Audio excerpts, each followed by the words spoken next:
And on the day the Italians left, July the 1st, 1960, the Somali Republic was declared with 5 million people and a land area of 262,000 square miles. The longed-for day of freedom had dawned at last. But what would it bring? Political independence was won, but the colonial masters still lingered in the wings.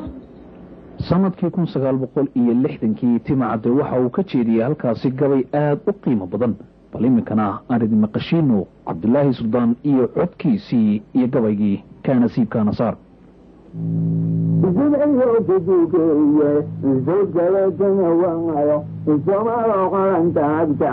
ساكينوغو رئيسو انسي ليتين ايو ان كرانا سخينين الزبحوا دي يوم مرمو عدن زرغني وغايو الزبر الله اذا ما يغابو الزاري ميزا نفضيدو الزاحر كيجي يجيري الزرى يوم نسقامو انسي دي جنهي ايدو جان جيب جنزاري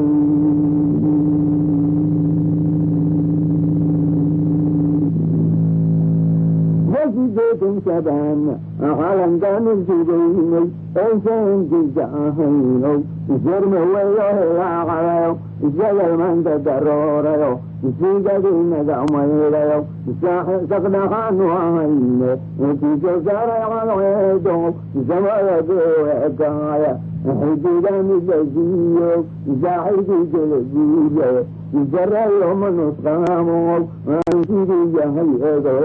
جانا جيب النزاري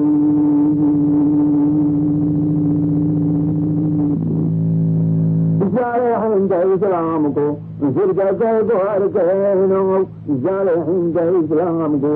زرقا زيدو أركينو زايد عند قرانكا السبع الزاج معايا عجيو زبلا انت يهوانكو عالم جيش هجمينو عدينا كان المسينين زادرنا بيابوهايو زاهر جيش الجيبه الزرع يوم نسقامو انسيدي يهيدو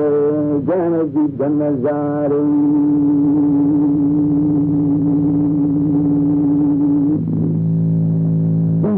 جيب نزارو جنبهم يبلد مانجي غير ديوسنا عين متزاحب لعينو متزاحب لعينو زاعر جيجل جيجل زرع يوم نسقامو انسيدي جهيبو دانا جيب النزاري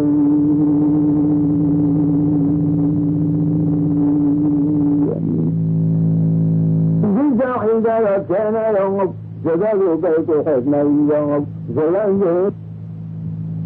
زيروك يا فريسان بلادك الميزيجي زمالو دن خوري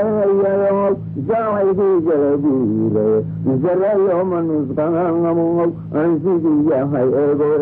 دانا جيب النزاري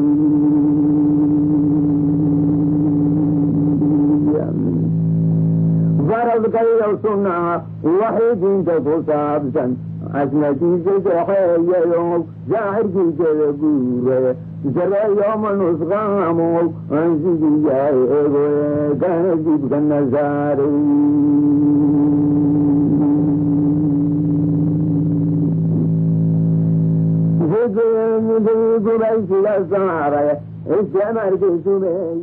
intaasi aanu ku dhaafno gabaygaasi qiimaha badan ee Cabdullaahi Suldaan Timcade oo 60kii tiriyay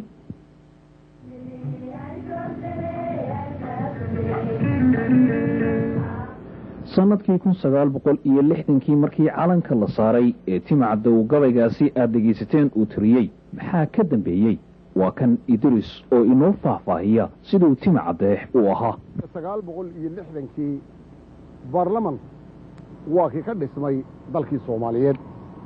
ummadda Soomaaliyeed ee Cabdullaahi Suldaan ka mid ahaana way u hiiweynayeen baarlamaankaasi inuu noqdo mid xanta danahooda yeeshee arrintu ma sidaa ayay noqotay soo isbedeshay waxay ku biyashubatay inuu noqdo in ka badan ama ku dhow 100 xisbiyo kala duwan oo qabaa'il ku dhisani dalkii Soomaaliyeed inuu ka dhasho darihii Soomaaliyeedna inay fangaraaro ay yeeshaan Cabdullaahi Suldaan niyad jab fara badan ayaa kaga dhacay himiladii wadaninimo ee horumarka in la gaadho ahayd sidaasi darteed dadka soomaaliyeed buu la qabado isagu kama aamusine wixii ilaahay siistay ayuu dabadeetana isagu tiriyey. idrisow timacadde markii uu arkay sida loo wado iyo asxaabta faraha badan ee laga dhisay soomaaliya waxa uu ku sifeeyey gabayga la yidhaahdo hadafka baarlamaan kaasi oo uu ku sheegayo sida aanay isu geli karin baarlamaan ku salaysan cadaalad iyo nidaamka qabaliga ahi.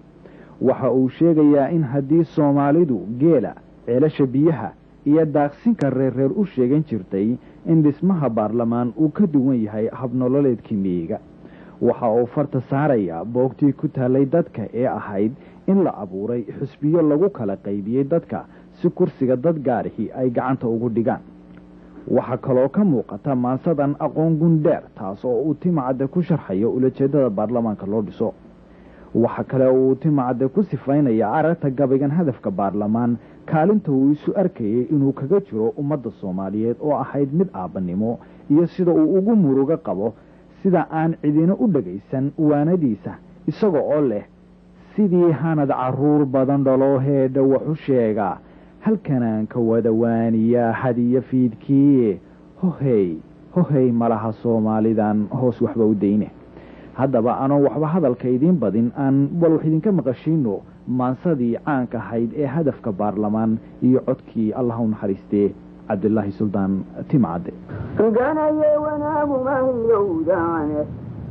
habarhabartan loo kala baxay iyo hiriirigteeyamadhay harqadii gidaarada la sulaya dumarkii heesanayay harqadii gidaarada la sulay dumarkii heesayay hadaf baa dhismaha baarlamaan lagu hubeeyaye hadaf baa dhismaha baarlamaan lagu hubeeyaye hadbana shicibku caynku yahayba lagu hogaanshaye hanaankii wax loo dooran jiray weli ma haysaane hadday talaadu ku muuqato aan lagula haneedin hifaatiyo waxay kugu tartaa huqiyoocile anuunba uhanganaya wanaagu mahilowda